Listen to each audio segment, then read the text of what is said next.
ሰላም ቤካይል ፋሚሊስ እንዴት ናችሁ? ዛሬ ደግሞ ይዘንላችሁ የመጣ ነው ሊፕ ፕላምበር ነው። ብራንዱ ባዜን ቦዲ ነው። ይሄ ሊፕ ፕላምበር በሶስት አይነት ፍሌቨር ነው ያለው እኛ ጋር ያለው ማለት ነው።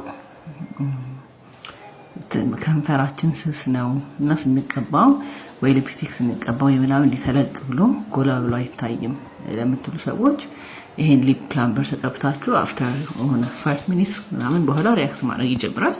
በስነ ስርዓት ከንፈራችን በደንብ ባምፕድ እንዲሆን ያደርጋል ማለት ነው። ትንሽ ጎላ እንዲል ያደርጋል ማለት ነው። ይሄ ከንፈራችን ስስ ሆኖ ብዙ ጊዜ ሊፕስቲክ ምናምን ስንቀባ ጎላ ለማይል ሰው ማለት ነው። እና ባዜን ቦዲ ወርክስ ነው ብራንዱ። ቤካይል ትሬዲንግ ደግሞ ይሄንን ይዞልን መጥቷል። እንኳን ደግሞ ለበዓሉ በሰላም አደረሰን እያልን የተለያዩ የባዜን ቦዲ በብዙ ፍሌቨርስ ደግሞ ስፕላሾችን ይዘን መጥተናል። እሱንም በቀጣይ እናቀርባለን። እንግዲህ 22 ኖርል ስቴት ከጎላጉላ አጠገብ ሲፒ 116